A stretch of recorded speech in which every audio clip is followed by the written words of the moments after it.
What's good, YouTube? It's your boy, Blue Blood Sports TV, back at y'all with another one. So, newly crowned, unified, lightweight world champion superstar boxer George Kambosos Jr. has been offered a massive amount of money to have a mega undisputed showdown with undefeated WBC lightweight world champion superstar boxer Devin "The Dream" Haney. Devin Haney is 27 wins, no losses, no draws. 15 wins by way of knockout.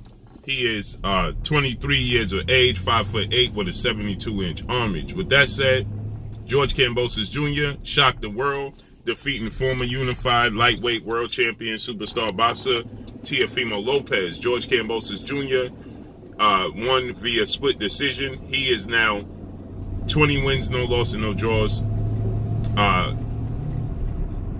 10 wins by way of knockout. He is 28 years of age, 5'9.5", with a 70-inch arm reach. With that said, George Kambosos Jr. had been stating that he wanted to, after his fight with Teofimo Lopez and shocking the world, he was a massive underdog in the fight, that, he now became the WBA, WBO, IBF, Ring Magazine lightweight champion, and he knew he had to go through Devin Haney to become undisputed officially. Okay. Well, George Kambosos Jr., he also stated that he wanted his next fight to be in his hometown, as he called it, down under in Australia, a homecoming fight, because he stated he's done come across seas and worked hard across seas to build up his name, to build up his reputation, his brand, and to get those belts. And now he's earned the opportunity to go back home and have a big fight, which I agree. Now, Devin Haney, he obliged him. He stated that he's more than willing to go to Australia to fight George Kambosos Jr.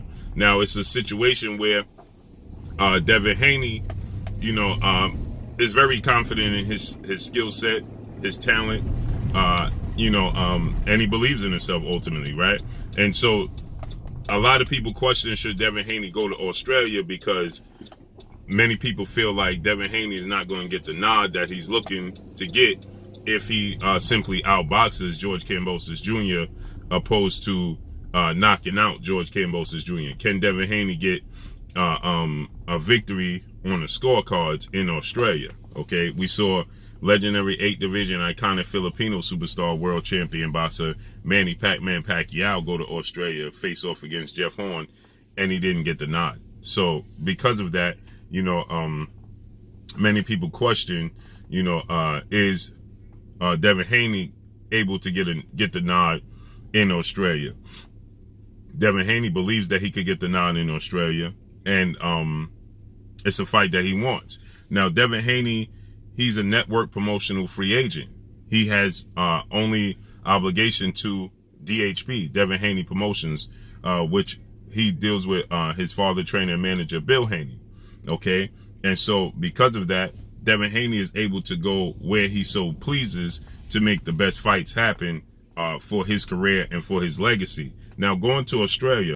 So for Devin Haney to go to Australia, it's going to build up his brand. It's going to introduce him to a whole different demographic of fan base that are familiar with George Kambosos Jr., but maybe casual fans in Australia that just look to support a fighter from their country, from the down under, as he states, just looking to support somebody, may not be a big fan of the sport of boxing, may be casual fans of the sport of boxing, but just looking to support somebody that's successful from Australia.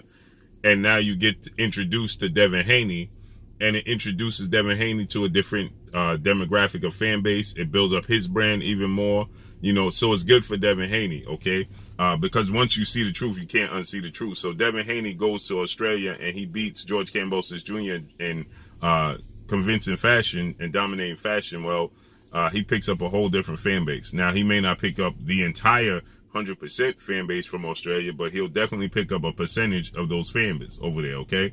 And so with that said, it's en route for Devin Haney to become a global superstar. That's what he's looking to do. There's a handful of global superstars in the sport of boxing. Muhammad Ali, Mike Tyson, Floyd Mayweather, Manny Pacquiao, That's it. Okay.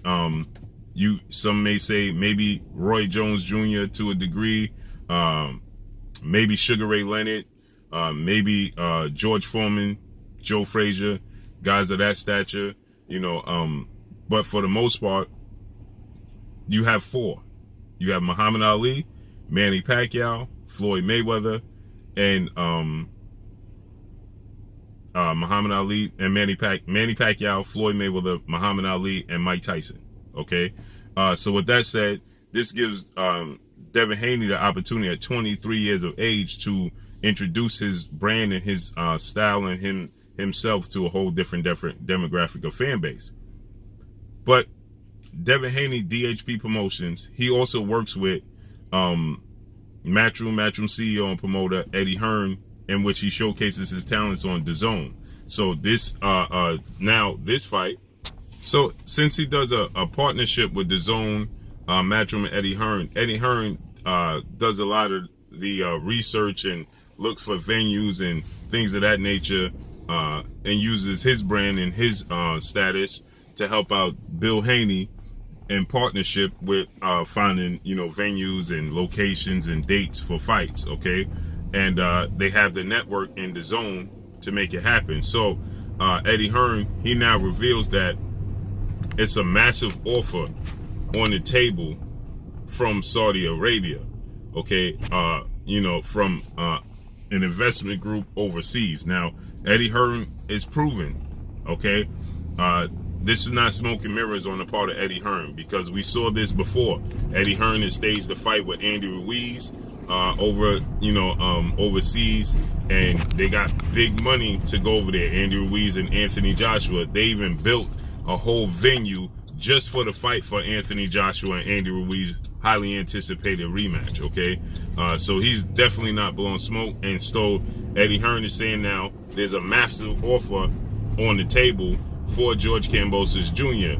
Devin Haney is willing to oblige him, whether it's to go to Australia, whether it's to fight in the States, whether it's to fight in on Jupiter, as Devin Haney put it. I'll fight George Kambosos Jr.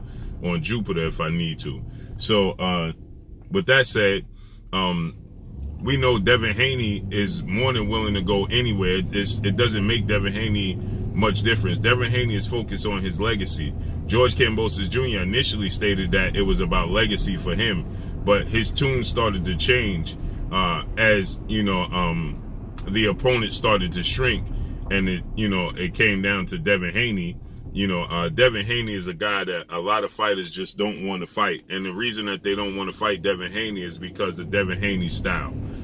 Devin Haney is rangy, he's long, he has respectable power, he's very accurate, he's committed to the sport of boxing, he has great conditioning, so he's a tough out. Okay, and he can make you look horrible, or you can make it a competitive fight. But either which way, Devin Haney is a very awkward fight. Okay, so because of Devin Haney's range, because of his youth, his speed, his commitment, his stamina, he's accurate, he's a tough out. He's a tough fight for anybody. And so with that said, so he has a lot of similarities to pure boxers, that he can move, he can fight mid-range, he can fight on the inside. A lot of similarities to Floyd Mayweather, Sugar Ray Leonard, Pernell Whitaker, slick boxers, right? And early in a lot of fighters' careers, and promoters and matchmakers, they don't like to match up, their fighters, their young fighters with.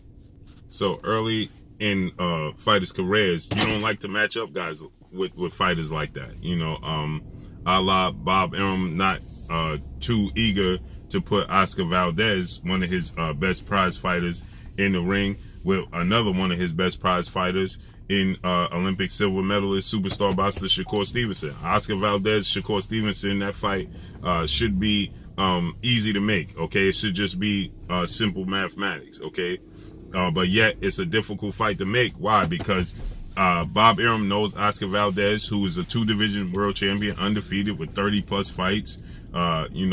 Big knockouts in his career, a very good fighter, action-packed fighter, but the style of Shakur Stevenson with only 16 fights or less, is going to more than likely favor Shakur Stevenson and see Shakur Stevenson win the fight against Oscar Valdez because of stylistic matchups and because of just pure athletic natural abilities. So that's why Bob Arum, he had a rule at MBF, okay? Early in these fighters' careers, you don't match these fighters up with these young African-American fighters early in their career because they're just naturally more gifted. So with that said, you know, that's the reason why a lot of guys don't want to put their fighters in the ring with Devin Haney, okay? They'll tell you how easy of a fight Devin Haney is and how Devin Haney's not exciting and how Devin Haney doesn't have power. You know, they'll continue to tell you that, but what they're not telling you is that they want to get in the ring with Devin Haney. They'll tell you how boring Devin Haney is. They'll tell you Devin Haney hasn't fought anybody. They'll tell you Devin Haney don't get knockouts. They'll tell you a lot about Devin Haney, but what they're not telling you a lot about is that they're eager to fight him, okay? And so with that said, you know, George Kambosos Jr. has a very awkward style. George Kambosos Jr. is tall. He's slightly taller than Devin Haney at 5'9.5", you know, but I actually saw them face to face, and I don't believe that to be the case. I believe that they're actually the same height, but I definitely believe Devin Haney has longer arms than George Kambosos Jr., and their power is about the same. Now, shockingly, George Kambosos Jr., he dropped Teofimo Lopez in the first round of the fight, and obviously in 20 fights he has 10 knockouts, so clearly he's not a big knockout artist. Devin Haney has 15 knockouts, so he has more knockouts than George Kambosos Jr., but it's abundantly clear that he's just simply not a big puncher himself, okay? So it's going to come down to boxing ability. It's going to come down to skill set. And, you know, the punches that George Kambosos Jr., that jab, left hook, or that overhand right that he hit Teofimo Lopez with consistently, that's not going to work against Devin Haney, okay? Teofimo Lopez was being defensively irresponsible when he fought George Kambosos Jr. because I believe that Teofimo Lopez simply overlooked George Kambosos Jr. I think that he was just simply looking to get a knockout.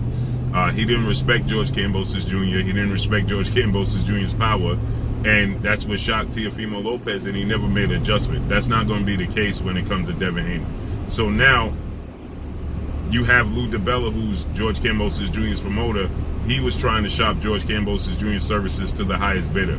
Okay, it was reported that George Kambosos Jr.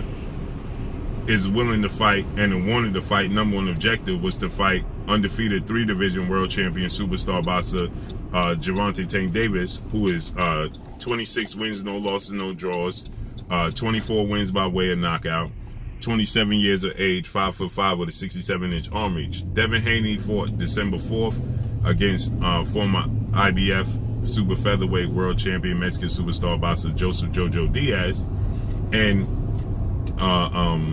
Gervonta Tank Davis, he fought against Mexican star boxer Isaac Pitbull Cruz December 5th, that following Sunday, okay? And he won. Now, to many people's surprise, Isaac Cruz was competitive against Gervonta Tank Davis, to many people's surprise, okay? Many people didn't believe that Isaac Cruz was going to be competitive. Many people didn't believe that he had a chance to even compete or win a fight against Gervonta Tank Davis. But the fact is, he had some success. He was aggressive. He was disciplined. He was defensively sound, more than anybody expected. Most expected Isaac Cruz to get knocked out. He didn't. And so because he had success, because he was aggressive, and Gervonta Tank Davis broke his left hand, which is, Gervonta Tank Davis is a southpaw. He broke his left hand in the 6th round in the fight against Isaac Cruz. And Isaac Cruz went to decision, okay? Gervonta Tank Davis going into the fight had 25 fights with 24 knockouts. So he had knocked out every opponent he's faced, essentially. And the one he didn't, he at least knocked down. So Isaac Cruz normally is defensively irresponsible, wide open with his punches, gives you opportunities to knock you out. He didn't knock him out. So George Kambosos Jr., ahead of the fights, that being Devin Haney and Tank Davis, stated that he wanted to face off against the most exciting fighter, and he was going to attend both fights. After both fights, he stated that he thought Isaac Cruz won the fight, and he said that he thought Devin Haney was the most exciting fighter. But oddly enough, his promoter Lou DiBella. Now, you could go back and look at the interview I did with George Kambosos, and I asked George Kambosos, Lou DiBella stated that he wanted you to fight Gervonta Tank Davis. That's the cash cow from junior welterweight on down. He's seen as the pay-per-view star, the cash cow from junior welterweight on down. Now, it's interesting because Devin Haney is the second highest paid fighter from junior welterweight on down, right behind Gervonta Tank Davis. The difference is Devin Haney has Matchroom CEO and promoter Eddie Hearn and DAZN, who are willing to put up massive amounts of money to pay their opponents. Okay, so they have the ability to overpay, dare I say, their opponents. Where you have Mayweather Promotions, they're not willing to overpay their opponents. Okay, and so George Kambosos Jr. has a legacy fight with Devin Haney to secure being the first lightweight to hold all 4 major sanction belts in the history of the sport of boxing, and become undisputed and make the biggest payday of your career. Why we know this? Matchroom Eddie Hearn, he staged George Kambosos' fight with Teofimo Lopez. So his highest payday of his career came from Eddie Hearn and Matchroom and DAZN. So we know that they're willing to put up the big money for this fight, and it's a legacy fight. But Lou DiBella stated that his number 1 objective was to secure a fight with Gervonta Tank Davis because he viewed Devin Haney as an email champion. Well, Gervonta Tank Davis is not a champion at 135. Okay, he has the regular WBA title at 135. George Kambosos Jr. himself has the super title. So what do you get out of fighting Gervonta Tank Davis? Because Tank Davis also stated he had no interest in fighting for George Kambosos Jr.'s belts. So he don't want to pay the sanction fees. Okay, and so with that said, you're going to get the biggest payday of your career against Devin Haney, and it's a legacy fight for the belt. So now reports come out that they're willing to send Gervonta Tank Davis the massive payday to fight George Kambosos Jr. George Kambosos Jr. side, Lou DiBella side. Well, they can't overpay Gervonta Tank Davis what he already gets paid. So how much of a massive payday can they offer Gervonta Tank Davis? When he's the A side, he makes the offer. They don't make the offer. So now Eddie Hearn is making him a massive offer, but yet it's being reported that they're willing to make Gervonta Tank Davis a massive offer. So let's see how this unfolds and plays out. But that's all I got for y'all. We know George Kambosos Jr., he put on his social media that he wanted a massive fight in Australia, the biggest fight in Australia history. Well, now the investment group in Saudi Arabia or, is offering, or Dubai or wherever, is offering him the biggest payday of his career and a massive fight for that fight. Is he going to choose the money or is he going to choose his hometown? Let's see how it unfolds. But that's all I got for y'all. Make sure you hit the like button. Drop a comment in the comment section. Let me know what y'all think. Y'all already know what it is. It's your boy Blue Blood Sports TV. Hate, like, comment, and subscribe. You haven't subscribed, hit the subscribe button. Hit the like button. Hit the bell icon to get all the new notifications. Follow me on Instagram at Blue Blood Sports TV, all one word. Y'all already know what it is. Shout out to the entire LDBC. Shout out to New Media. Shout out to Black Media Row. Make sure you like and share these videos. That's all I got for y'all. Peace. Oh, it is your boy Jada Kiss. Make sure you check out Blue Blood Sports TV. It's going down.